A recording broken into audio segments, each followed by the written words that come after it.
ఇప్పుడు కాంగ్రెస్ పార్టీలో చూసుకుంటే వాళ్ళకు అసలు ఎందుకు ఇట్లా జరుగుతుందో తెలియదు. నైట్ కూడా చూసుకుంటే కొండా సురేఖ ఇంటి దగ్గర కూడా వెళ్ళడం జరిగింది. ఎస్ఓటి పోలీసులు మఫ్టీలో పోయారు. ఎవరైతే కొండా సురేఖ ఓఎస్డి సుమంత్ ఉన్నాడో ఆయన ఏదో డక్కన్ సిమెంటు సంస్థ గురించి డిస్కషన్ చేయడానికి రోహిన్ రెడ్డి దగ్గరికి వెళ్ళడము, పాయింట్ బ్లాంక్లో గన్ను పెట్టి ఇట్లా పేల్చబోతుంటే ఇట్లా ఏదో ఇష్యూ అయిందని చెప్పేసి ఆయన అరెస్ట్ చేయించే ప్రయత్నం చేశారని చెప్పేసి కూడా అసలు వాళ్ళకి ఇవన్నీ ఎందుకు జరుగుతున్నాయన్న వాళ్ళ కూతురు అయితే డైరెక్ట్ చెప్తుంది, మా నాన్న గతంలో ఇట్లా నక్సలిజం నుంచి వచ్చిన బ్యాక్గ్రౌండ్ ఉన్న పర్సన్, ఆయన తొక్కాలి, ఆయన తర్వాత మా మదర్ని కూడా తొక్కాలి, ఇది బీసీ వర్సెస్ రెడ్కి సంబంధించి అని చెప్పేసి ఓపెన్గా మాట్లాడుతుంది వాళ్ళ కూతురు. బ్రదర్ ఏది మాట్లాడినా నేను మానికల్ ఫాలో అవుతున్నా. ఉత్తమ్ కుమార్ రెడ్డి గారితో కొంతమంది మాట్లాడాడు, ఆయనతో నాతో మాట్లాడి నేను కూడా ఉత్తమ్ గారికి డైరెక్ట్ ఫోన్ చేసిన, నా ఫోన్ లేపలే. నువ్వు ఆయన ఫైనల్గా ఏంటంటే ఆయన పోలీస్ కంప్లైంట్ ఏమి ఇవ్వలే. డక్కన్ సిమెంట్స్ కూడా సుప్రీంకోర్టులో కేసు నడుస్తుంది 13 ఏళ్ళకెళ్ళి. అది రోహిన్ రెడ్డి అని ఈయన ఇద్దరు కలిసి ఏదో చేసిండ్రని చెప్పి వీళ్ళు మాట్లాడారు. ఆమె చేసింది ఇప్పుడే కొండమూరిలో ఒక లైవ్ టెలికాస్ట్ మాట్లాడింది. ఆమె ఏం మాట్లాడిందో నాకు తెలియదని. ఇటువంటివి వస్తాయి కామన్గా, ఇక మనకు తెలుసు. ఆమె ఎమోషనల్గా మాట్లాడిన అది చేసిండ్రు. అయినప్పటికీ బ్రదర్ ఒకటి, మంత్రులు ఏమన్నా అనుకొని బక్క జెడ్సన్ నాకు 34 ఏళ్ళు కాంగ్రెస్ పార్టీలు ఉన్నా, చీము నెత్తురు సిగ్గు అన్నీ ఉన్నాయి నాకు. ఈ ఇంటికి కాంగ్రెస్ క్రమశిక్షణ సంఘం చైర్మన్ గారు వచ్చి నన్ను కలుస్తా అని ఇంటికి వచ్చాడు. నేను లేను, ఇంట్లోకి వెళ్ళి మా ఇంట్లోకి వెళ్ళి ఫోన్లోకి వెళ్ళి అన్న నేను పెద్ద మనిషి కానీ నన్ను అంటారు, అన్న నేను కలవాలన్న మాట్లాడు.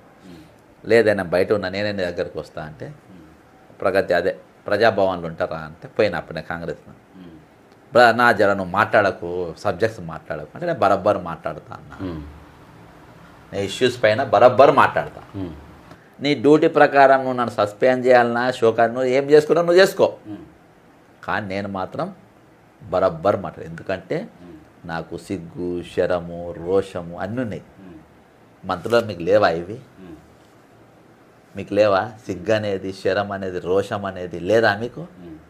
అరే ఒక 420 కానీ శాఖలు ఇంకా మీరు ఎందుకు మంత్రులుగా పనిచేస్తున్నారు? మీరు ఎందుకుంటున్నారు?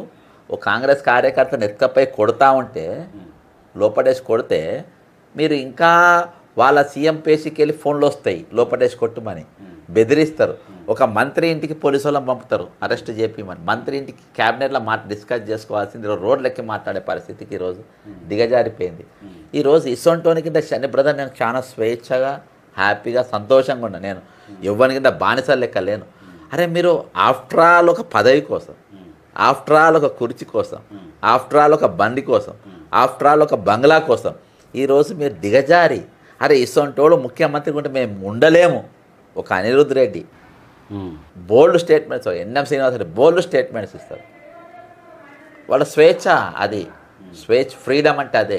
ఈ స్వేచ్ఛ కోసమే నక్సలైట్లు అడవులలో చచ్చిపోయారు. స్వతంత్రం కోసము మనోళ్ళు పెద్దవాళ్ళు చాలామంది చచ్చిపోయారు. తెలంగాణ కోసం 1200 విద్యార్థులు చనిపోయారు. స్వేచ్ఛ కోసమే కదా. అందులో నాకేం తక్కువ చేసిండు? నాకు అన్ని టైంకే ఇచ్చిండు. కానీ నాకు స్వేచ్ఛ లేకుండే, నాకు ఫ్రీడమ్ లేకుండే. ఆ స్వేచ్ఛ కోసం మనం ఈరోజు మీకు స్వేచ్ఛ లేదు. తెలంగాణ ఉన్న మంత్రులు ఊపిరి ఆడకుంటున్నారు. నీ సాటి ఇవాళ నేను డేర్ చేసి చెప్తున్నా, ఇవాళ మీ సాటి మంత్రికి ఒక మహిళా మంత్రికి ఆమె మంచిదా చెడ్డదా ఏం చేసిన తర్వాత, కానీ ఒక సహచర మంత్రి ఇంటికి కానిస్టేబుల్ని పంపితే వాళ్ళ బిడ్డ కొట్టాడుతూ ఉంటే ఇంతమంది ఉన్నారు. గొడ్డుపోయినరా మీరు? ఏం పీకనీకి ఉన్నారు మీరు మంత్రులుగా? పొద్దుగాలకెళ్ళి నేను ఒక 4-5 లైవ్లు నా ఛానల్లో నేను మాట్లాడినా. ఉత్తమ్ కుమార్ రెడ్డికి నేను ఫోన్ చేసిన, నా ఫోన్ లేపలే, ఫేస్ టైంలో చేసిన, పోనీ నేను రికార్డ్ చేసుకుంటాడేమో అనుకొని చాలామంది పెద్దలకు చేసి అన్ని విషయాలు నేను తెలుసుకున్నా. అసలు ఏం జరిగింది ఏందని. అరే ఒక మినిస్టర్కు ఇట్లా ఈ విధంగా జరుగుతాయి ఉత్తమ్ కుమార్ రెడ్డి. ఓకే, అర్థమైందా? కానీ వాళ్ళ కూతురు సుష్మిత చెప్పడం ఏంటంటే రెడ్డిలది మొత్తం నడవాలి రాష్ట్రంలో, బీసీలు అనే దానికి ఎదుగుదల ఉండకూడదు అనేది ఒక ప్రయత్నం అని చెప్తుంది. వాళ్ళు బీఆర్ఎస్కి పోయి వచ్చిండ్రు, వచ్చినా కానీ అలా మంత్రి పదవి ఇచ్చిండ్రు, మీకేం తక్కువేం చేయలే కదా బ్రదర్. ఈ కాంగ్రెస్ పార్టీలా గత ప్రభుత్వం పైన రేవంత్ రెడ్డి ఏమో ఉద్యమం ఏం బిక్కలే, బీఆర్ఎస్ ఒక బొచ్చు ఇంటికి కూడా బిక్కలే రేవంత్ రెడ్డి అంటూ. బట్టి విక్రమార్క అనేటువంటి 12 మంది ఎమ్మెల్యేలు పోతే ఏం బీకలే. అర్థమైందా? బక్క చేసిన 179 కేసులు వేసిండు. 179 కేసులు వేసాడు. నిరంతరము బీఆర్ఎస్ మీద పోరాటం చేసిండు. ఇవాళ నేను ఎక్కడికో నేను వేరే నేను సస్పెండ్ అయితే నేను ఏదైనా మాట్లాడడానికి నాకు సర్వ హక్కులు ఉన్నాయి. రేవంత్ రెడ్డి కూడా నా ముందు ముఖ్యమంత్రి హోదాలో ఉన్నా కానీ నా ముందు కూర్చొని మాట్లాడే పరిస్థితి లేదు. ఎందుకంటే నా కష్టం ఏందో నా పని ఏందో ఆయనకు తెలుసు. ఆయన ఎక్కడ కాంప్రమైజ్లో ఎంతెంత దొబ్బుగా తినాలో అవి నాకు తెలుసు. ఈరోజు మీరు పార్టీలో వేరే పార్టీలో పోయిన టికెట్లు తీసుకున్నారు, నిలబడ్డారు, పోస్ట్ ఇవాళ వచ్చిండ్రు, మీ మంత్రి పదవి ఇచ్చిండ్రు. ఇచ్చినప్పుడు మీరు జాగ్రత్తగా ఉండాలి. కొన్ని మనం ఎక్కడ తప్పు చేస్తున్నాం? మీరు మహిళ అని అన్నారు. మా సమంత మహిళ కదా. నేను ఇప్పటిదాకా సురేఖ ఫేవర్ చేసుకునే వచ్చిన. కానీ నువ్వు చేసిన తప్పు కూడా నువ్వు ఒక మంత్రిగా బ్రదర్, మంత్రి రాగానే మనకు తల కొమ్ములు కావు.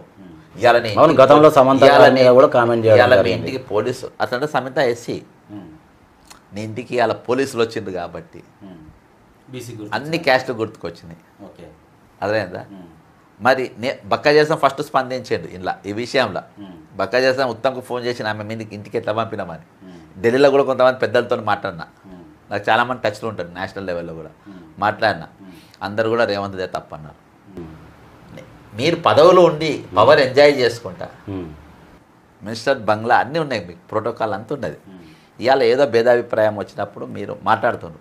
కానీ మీరు మీ తాటి వాళ్ళకి అన్యాయం జరిగినా మీరు మాట్లాడినరా? మీరు నోరు తెరిచిండ్రా? బక్క చేసిన సస్పెండ్ అయినప్పుడు అరే ఆయన ఏం అన్యాయం చేసి మీరు మాట్లాడినరా? నేను మీ గురించి మాట్లాడినా కదా. నా కులం కానీ నేను కానీ నా త్యాగం కానీ నా ఫైటింగ్ కానీ ఏమి గుర్తు రాలేదా? నేను టైం తీసుకొని అంటలేను. నేను ఏమంటున్నానంటే ఎప్పుడైనా ఒక న్యాయం అనేది ఉండాలి.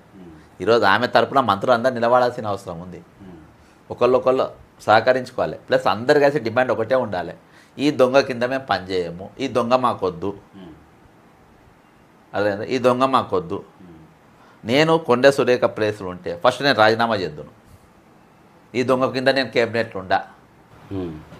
ఇప్పుడు వాళ్ళకి ఏం లేదా ఈ పంచాలంటే రాజీనామా చేద్దును అంటే ఆయన కేవలం దొంగ కాబట్టి ఆయన కింద నేను ఉండను అని అంతే. రాజీనామా చేసి పడేసి రావాలి అంతే.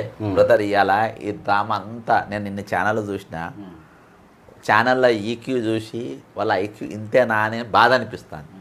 నీకు దీని వెనక మొత్తం సూత్రధారి ఆట ఆడిపిస్తుంది మొత్తం చంద్రబాబు నాయుడు. ఎట్లాను చంద్రబాబు నాయుడుకు అత్యంత సన్నిహితుడు ఎన్టీ రామారావుకు వెన్నుపోటు పడేటప్పుడు కత్తిందించినోడు ఎవడు తెలుసా? కడియం శ్రీహరి. కడియం శ్రీహరిని మంత్రిని చేయడానికి కడియం శ్రీహరి గత కొన్ని రోజులుగా గతంలో ఈ కడియం అనే కంత్రిగాడు రాజయ్య బీఆర్ఎస్కి వచ్చి, అంటే ఆయన టీడీపీలో ఉండి రాజయ్య చేతిలో ఓడిపోయాడు. రాజయ్య ఏం చేసిండు రాజయ్య కాంగ్రెస్ ఎమ్మెల్యేకు రాజీనామా చేసిండు. రాజీనామా చేసి బీఆర్ఎస్కు పోయిండు. బీఆర్ఎస్ పోటీ చేసి కడియం శ్రీహరి మీద గెలిచిండు. అర్థమైందా? ఇదేదో బాగుంది అని ఈయన టికెట్ నేను గుంజుకోవాలని మళ్ళీ ఏం చేసిండు? బీఆర్ఎస్కు పోయిండు. ఎవరు? కడియం శ్రీహరి. ఈ కంత్రి కడియం శ్రీహరి. అంటే ఈ కొండ సురేఖ రాజకీయం అక్కడ ఉన్నది, ఇది ఇక్కడిది కాదు. డెక్కన్ సిమెంట్ కాదు, ఈ సిమెంట్ వేరే సిమెంట్. కానీ ఇప్పుడు మీరు చెప్పిన వర్షం ఒకలా ఉంది. కానీ ఇక్కడ వస్తున్నది ఏంటంటే వాళ్ళ కూతురు సుష్మిత చెప్పడం అయినా సరే కొన్ని వీటి గురించి బాగా ఆలోచిస్తే మాట్లాడుతున్నది ఏంటంటే దేవాదాయ శాఖకు సంబంధించి 70 కోట్ల టెండరు పొంగులేటి శ్రీనివాసరెడ్డి అనుచరులకు ముఖ్య అనుచరులకు అక్కడ ఇప్పించే ప్రయత్నం జరిగింది.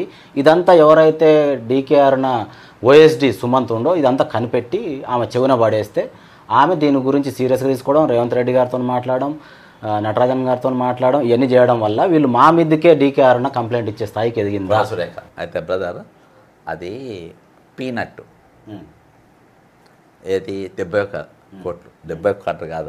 అసలు డ్రామా చెప్తా దాని అర్థం అది ముందు అది రాజకీయం అబ్బా. వెనక పాలిటిక్స్ అంతా వెనక పాలిటిక్స్ ఏంటంటే కడియం శ్రీహరి ఇది ఇప్పటికే నడుస్తలేదు, 1 ఇయర్కి వెళ్ళి నడుస్తుంది. మీరు మీడియా చూడండి. ఎందుకంటే ఒకసారి నేను దీని మీద ఖండన చేసిన. కడియం శ్రీ అంటాడు చంద్రబాబు డైరెక్షన్ ఏంటంటే ఈమెకు చంద్రబాబు నాయుడుకు రాజశేఖర రెడ్డి ముఖ్యమంత్రి డైరెక్ట్ ఫైట్ నడిచింది. ఎందుకంటే కొండమూరిని మర్డర్ చేయడానికి ప్రయత్నం జరిగినాయి. అప్పుడు ఈమె అసెంబ్లీలో కొంగబట్టుకొని ఏడ్చింది కొండ సురేఖ. ఆమె మామూలు లీడరేం కాదు, మంచి ఫైర్. ఆమె జీవితంలో చేసిన ఏకైక తప్పు ఏంటంటే జగన్ ఎంబడిపోవడం. ఎమ్మెల్యేకు మంత్రి పదవి రాజీనామా చేయకుంటే ఇవాళ ఆమె స్టేచర్ వేరే ఉండు. ఓకే, ఆమె చేసిన రాజకీయాలలో ఇవాళ ఈ తూచుగాన్ల కింద పనిచేయడానికి గల కారణం ఏంటంటే అదొక పెద్ద తప్పు, దానితో బయటకు రాలేరు అన్నట్టు, అంత పెద్ద మిస్టేక్ జరిగిపోయింది. అసోంటి వ్యక్తులు వీళ్ళు అప్పనిచెల్లి వీళ్ళకు బాబుకు ఫైట్, ఇయాల్టి ఫైట్ కాదు, వాళ్ళ టార్గెట్ ఏంది మళ్ళీ జగన్తో పోయిన వాళ్ళు ఇలా పక్కగా జరపాలి, కడియం శ్రీ అని మంత్రిని చేయాలి. దానికోసం అల్లుకుంటూ వస్తున్నటువంటి ఇదబ్బా ది మెయిన్ ఎజెండా. ఓకే, 71 కోట్లు ఎంత బ్రదర్, అదొక జెడ్పీటీసీ చేసే వరకు. అవన్నీ ఒక ఎత్తు, అవన్నీ చిన్న చిన్నవి. పెద్దది దీని అనుకున్న మహాకుట్ర ఏంటంటే, నీకు ఎప్పుడు రాజయ్యని ఎట్లా డిప్యూటీ సీఎంగా బద్నాం చేసి దింపించిన కడియం శ్రీహరే. అప్పుడు కేసీఆర్ గారికి ఎవరి దగ్గర, సుదర్శన్ రెడ్డి దగ్గర. పెద్ద సుదర్శన్ రెడ్డిని పట్టుకోవాలి, రోజు ఈయన మీద ఎక్కించుకుంటే తిప్పాలి. అట్లా ఎవరెవరికి దగ్గర వాళ్ళని పట్టుకొని సేమ్ ఈరోజు కాంగ్రెస్లో కూడా శ్రీహరి అట్నే చేస్తుంది. అందరికీ చెప్పుకుంటా వీళ్ళకి మొత్తం బ్యాడ్ చేయాలి, పక్క జరపాలి, కుర్చీలపై కూర్చోవాలి. అదేనా బ్రదర్? అంటే ఆ కుట్రలో భాగంగా ఈరోజు చంద్రబాబు నాయుడు ఆడిపిస్తున్నటువంటి ఆట ఇది. దీని అంక ఇవాళ అంటే ఇప్పుడు మీరు ఇంతసేపు చెప్తున్న దాన్ని బట్టి అర్థమవుతుంది ఏంటంటే, కారు రేవంత్ రెడ్డి చేతులు ఉన్నా కూడా స్టీరింగ్ చంద్రబాబు చేతులు ఉంది, ఆయన తిప్పుతామంటే కారు తిరుగుతుంది అంటారు. స్టీరింగ్ కూడా లేదబ్బా, కాలు కింద బ్రేకులు ఉన్నాయి, ఇట్లా వస్తాడు కాళ్ళతోని, చేతులకు ఆయన ఎందుకు పని చెప్తాడు, కాళ్ళతోనే. స్టీరింగ్ కూడా కాదు, కాళ్ళు బ్రేకులు, స్టీరింగ్ రైట్కి తిప్పు, లెఫ్ట్ తిప్పు అని చెప్తాడు. ఒత్తేది ఆయన కాదని ఎటన్నా పోతే బ్రేక్ దొక్కుతాడు, ఇది తొక్కుతాడు అంతే. అర్థమైందా? ఇవాళ ఎందుకంటే కేంద్రంలో ఇద్దరు కలిసి ఓటుకు నోట్ల A1 A2 A3 ప్రభుత్వ ముఖ్య సలహాదారుడు కాబట్టి వీళ్ళందరూ ఒకటే డ్రైవింగ్ సీట్లో కూర్చోవాలి, ఒకటి నడపాలి, ఓడు తిప్పాలి. కాబట్టి ఈరోజు బ్రేక్లు వస్తాలి, కాబట్టి ఇది వాళ్ళ మధ్యలో నడుస్తుంది. ఇది 100 నేను చెప్తున్నా కదా బ్రదర్, నేనేమన్నా చెప్తే అవి మీకు దొరకాలంటే మీకు కొంచెం టైం పడుతుంది, కానీ నేను చెప్పిందే వాస్తవం. అది ఇవాళ కాకుండా రేపు ఏదో ఒక రోజు అదే జరుగుతుంది. దీని వెనుక మాత్రం డ్రామా అంతా కొండ సురేఖ అనుకోండి, ఆట నడిపే ఆట మొత్తం చంద్రబాబు నాయుడుదే.